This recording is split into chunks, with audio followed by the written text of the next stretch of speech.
किसान आंदोलन पर एक कहावत बहुत ही सटीक बैठती है। वो कहावत है, जाट ने मरा तब जानियो जब तेहरवी हो जाए। यानी कि जाट को मरा हुआ तब समझे जब उसकी पूर्ण तरीके से तेहरवी हो जाए, यानी किसी भी निष्कर्ष पर पहुंचने से पहले उसे मुकम्मल होने दिया जाए। ये बात हम कह क्यों रहे हैं? ये देखे दो तस्वीर। 26 जनवरी को आंदोलन को 62 दिन हो चुके थे। किसानों ने बड़ी शांति भरे ढंग से आंदोलन को चलाया। इस ठिठुरती ठंड में किसान तमाम बॉर्डरों पर डटे रहे। तीनों बिलों को निरस्त किया जाए और एमएसपी को कानूनी अमली जामा पहराया जाए। और समर्थन भी मिल रहा था क्योंकि तमाम जगह यह आंदोलन शांतिपूर्ण तरीके से हो रहा था। किसानों की मांग थी कि 26 जनवरी को किसान मार्च होगा। एक तरफ किसान ट्रैक्टर परेड निकालेंगे तो दूसरी तरफ जवान 26 जनवरी को जय जवान जय किसान चरित्रार्थ होगा।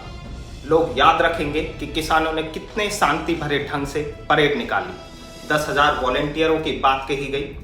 अब हम आपको ये तस्वीर दिखाते हैं। लाल किले पर 394 पुलिसकर्मी घायल हुए।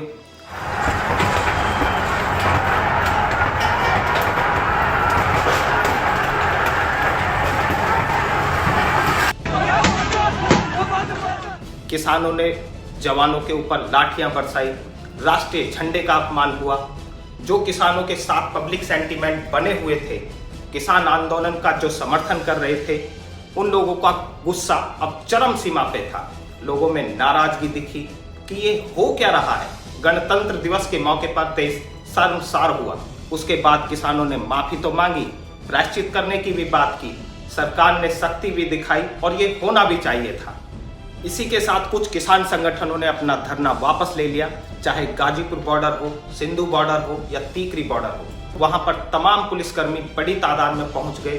बिजली पानी काट दिया गया। गाजीपुर बॉर्डर पर टेंट हटाए जाने लगे तो लगा ये आंदोलन अब टूट जाएगा, अब ये आंदोलन बिखर जाएगा। लोग धीरे धीरे अपने घर की तरफ जाने लगे। लेकिन तभी राकेश टिकैत गाजीपुर बॉर्डर पर फूट फूट कर रोने लगे और कहें कि किसानों का अपमान हो रहा है, वो फांसी लगा लेंगे लेकिन आंदोलन की जगह नहीं छोड़ेंगे। ये जो तस्वीर हम आपको दिखा रहे हैं, इसमें राकेश टिकैत जो रोते हुए नजर आ रहे हैं। बीजेपी पार्टी लगी सारी किसानों को बर्बाद करने लगी, नहीं छोड़ने को। ये बिल भी वापसी होंगे, बिल भी वापसी होंगे। अगर बिल वापसी नहीं हुए, अगर कानून वापसी नहीं होंगे तो राकेश टिकैत आत्महत्या करेगा। इस तस्वीर ने आम आदमी का गुस्सा एकाएक सहानुभूति में बदल कर रख दिया। मुजफ्फरनगर, खरखौदा, सिसौली ये उत्तर प्रदेश के इलाके हैं। हरियाणा में कैथल, जींद में पंचायतों का आयोजन हुआ और एक जन सैलाब उमड़ने लगा। ये जो तस्वीर है, ये है मुजफ्फरनगर में हुई पंचायत की, जहां जन सैलाब उमड़ गया है। किसानों के समर्थन में किसान इकट्ठे हुए और पंचायतों का आयोजन हुआ। इधर सरकार ने भी अपना रुख सख्त अपना लिया है। किसानों का ये भी कहना है कि बीजेपी के कुछ नेता धरना स्थल पर आए और किसानों के साथ हाथापाई करने लगे।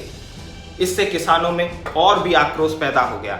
अब बड़ा सवाल ये उठता है कि जो आंदोलन अब तक शांतिपूर्ण था, लोगों की सहानुभूति उनके किसानों के साथ थी, क्या अब इसमें कुछ ऐसे तत्व घुस आए हैं जो इस आंदोलन को हिंसा की ओर ले जा रहे हैं? कल स्थानीय लोगों के और किसान नेताओं के बीच में कुछ हाथापाई भी हुई, जिसमें अलीपुर के एसएचओ भी घायल हो गए। अब दोनों तरफ ठन गई है और ऐसा मौका तो चाहिए विपक्ष को। एक के बाद एक ट्वीट आने लगे कि हम किसानों के साथ हैं, किसानों के समर्थन में अपनी आवाज बुलंद की। विपक्ष को मौके में चौका लगाने से कहां देर होती है। कल राष्ट्रपति ने अपने अभिभाषण में तीनों कृषि कानूनों और उनके खिलाफ हो रहे विरोध की चर्चा भी की। उन्होंने कहा कि ये कानून गहन विचार के बाद पारित किए गए थे और इनकी वजह से 10 करोड़ से भी ज्यादा किसानों को तुरंत फायदा मिला है।